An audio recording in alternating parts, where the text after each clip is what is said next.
welcome back to my channel. This is Endless Courage. So today I'm coming to you with a crime that happened in 2023.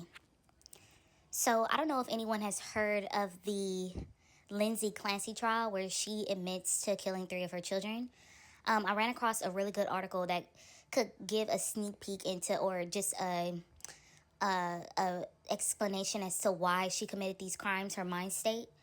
So the article is titled Lindsay Clancy Trial Turns Focus to Medications Prescribed Before She Killed Her Children.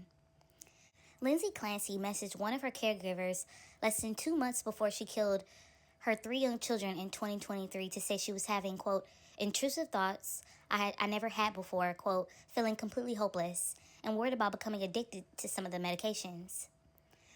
Rebecca Jolota, a psychiatric nurse practitioner at South Shore Health Prenatal Behavioral Health Program, testified at the trial Tuesday she exchanged messages with Clancy regularly on a patient portal throughout in late November and December 2022. Much of their conversations revolved around Clancy reporting trouble sleeping, depressive symptoms she was having in her search for the right mix of medications to treat her symptoms. Several times, Clancy indicated that Jolota either that she had not taken the full dose of prescribed medication, or that she wanted to reduce a dosage or change her prescription based on what she felt were intolerable side effects.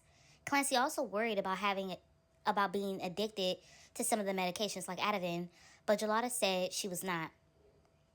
Quote, I really don't like the way I feel on the Remeron, and I know that I can't stick with taking it, quote, Clancy said in a December message asking to switch from the antidepressant, which also is used to treat anxiety and insomnia, to a previous prescription mix. Quote, I started having very intrusive thoughts that I never had before, quote. Jolota tried to assure Clancy that having some intrusive thoughts is common with someone diagnosed with postpartum depression and anxiety, and encouraged her to give the Remeron more time to work since she only had been on it a few days. Quote, this could be some postpartum anxiety, and I wanted to familiarize her with the symptoms so that she had them written down and she can report them to me, Jolota said. Jolota, who is among several providers that Lindsay and her former husband Patrick Clancy have sued over her care, repeatedly came up with alternative treatment plans for Clancy, including a range of different medications, behavioral support, behavioral therapy, support groups, and meditation. But she acknowledged that it was up to Clancy whether she chose to follow her advice. Quote, I'm making recommendations based on my education experience, training, and what I'm seeing in terms of symptoms, Jolota said. The patient has the autonomy. During their virtual and in-person visits, Jolota said Clancy never talked about having a plan to harm herself or her children. She also never showed signs of psychosis or mania. But Jolota acknowledged that Clancy did report having thoughts of suicide. She also suggested that Clancy might have underlying bipolar disorder due to her days of going without sleep, but Patrick Clancy denied that was the case. In mid-December, Jolota had a call with the couple and was told Clancy had her worst day and was having persistent, intrusive thoughts of suicide. Jolota suggested she consider a higher level of care such as that offered by Massachusetts General Hospital. She settled on the Women and Infants Hospital postpartum program in Rhode Island, but was soon discharged with advice to stop taking one of her antipsychotic medication. Jolota, who was going on vacation, said she was concerned that Clancy had been discharged from the hospital, telling her in a message that she could benefit from the groups and added support separate even from the medication changes. She was worried that the hospital wanted Clancy to go off Seroquel, the antipsychotic medications. Clancy was advised this could lead to worsening of mood, worsening of sleep, but she insisted on going off the medication. Jolota agreed to slowly reduce the dosage. During a cross-examination, Clancy's attorney, Kevin Reddington, argued that Jolota was not familiar with the care Clancy received elsewhere. Jolota never talked to one of Clancy's psychiatrists, Dr. Jennifer Tufts, nor did she access Tufts' medical records. She did not know how many times Clancy saw Tufts, noting that she only thought Tufts treated Clancy in September. Would it surprise you if I told you that she saw Dr. Tufts 14 times during a 4-month period ending in January, Reddington said.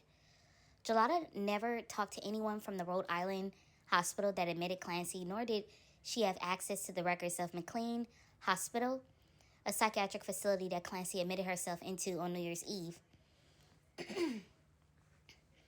If you're treating a person through all of this stuff that we've talked about, and it's now apparent that the things have decompensated so bad that they have voluntarily admitted her to a locked ward in a mental institution, is it important to Rebecca Hxllo to find out what the diagnosis and treatment was of their patient? Hxllo agreed it was, but acknowledged that she did not find out, that she never did find out. Clancy, 36, has pleaded not guilty to murder charges in the death of Callan, Dawson, and Cora Clancy, who ranged from 8 months to 5 years old. They were found in the basement of the family's home in coastal Duxbury, Massachusetts, where their mother was lying in the yard. She had jumped from the second-story window, and she remains paralyzed from the waist down. Prosecutors argue that the former labor and delivery nurse was an intentional killer who contrived to get her husband out of the house and then strangled the children with exercise bands on January 24th, 2023. Prosecutor Shannon Buckingham has urged jurors not to view the trial as a public debate about women's mental health and how the medical system treats women. Clancy's attorney do not dispute that she killed the children, but they say she should not be held criminally responsible because she was mentally ill, believing she heard voices ordering her to take their lives in her own. The defense says she was in the grip of bipolar disorder and postpartum psychosis, a rare post-pregnancy condition that can alter a woman's sense of reality. A forensic psychiatrist diagnosed Clancy with those conditions after the killing. Okay, so I just read the article. One thing that stuck out to me is, I'm just going to quote a couple of sentences, and then I'll tell you how it connects.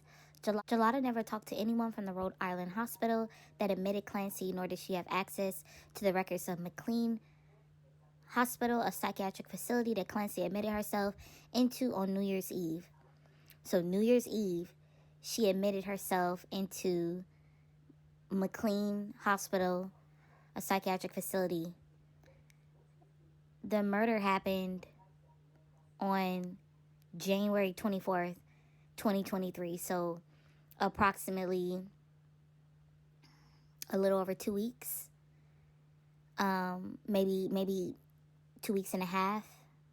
Maybe 3. So it's very interesting because it kind of just speaks to the medical system in itself. You should know that if you see one doctor and you see a second doctor and a third doctor, 9 times out of 10, they're not swiping information with each other. And so it is on the patient to let the second doctor and the third doctor know that, hey, I do have one doctor already, or the third doctor, I do have 2 already. And to be upfront about the medications that you're on so that they're not giving you something that counteracts with another medication that you're already on. And what I've noticed in this article is Clancy's just, not only her reporting symptoms, but her wanting to stop medications altogether they may be medications that you can't just get off of. You have to wean yourself down from specific medications, and medications do take time to work, and I think everybody's different. A medical professional could say, oh, it could work within the first 2 weeks. Everybody's body is different, so it may take more time for you to for the medication to work in the way that it needs to, and for you to really pull real symptoms from that medication, because initially it hitting your bloodstream and being inside your body, it just takes time. Like I said, everybody's body is different. Another thing that stuck out was her getting off of this specific antipsychotic that I've heard about, that it's Seroquel, where I've actually, I've worked in the mental health profession before, and that's a medication that you cannot just get off of. You can't just stop taking it. And some antipsychotic medications are like that, if not all. You can't just stop taking it, and you have to consult with your doctor. And I don't know why she was released from the McLean hospital psychiatric unit. I'm not sure. And you, like, this is the thing that everybody has to understand about yourself, is that you have to advocate for yourself. If you don't feel ready to leave, if you're in a psychiatric, on a hold or something like that, you have to advocate for yourself. If you don't feel safe, if you don't trust yourself, if you're not ready to leave, then don't. And that's all about being honest about what's going on with you, so that they can give you medication, and they can, monitor you on that medication. Now, another thing about it is what the biggest issue that we have is insurance covering our stay, insurance covering medication. It's a real issue. And who's to say if she did have, I don't know if she was, because she had a husband, and so, or has a husband, and so I don't know if she was on his medication. I don't know if she worked. Let me see if she worked. I feel like I read that she may have worked, but I'm not sure if she was working at the time of all this. I think this article is more so about her medication, so I don't think it actually talks about if Clancy worked or not. But like I said, it could be some sort of stipulation as to, like, if she was on her husband's insurance, or did they pay for insurance out of pocket. I don't know. That does affect, how long you stay inside a hospital, unfortunately, regardless of your quote-unquote symptoms. But I'm not even too sure when it comes to that, because if you're a danger to yourself and others, regardless of the insurance, can they keep you? If anyone knows that information, please put that in the comments, because I'm not sure about that. And I'll just keep, like, this crime happened in 2023, so I'll just keep looking up updates about the case. And thank you so much for listening.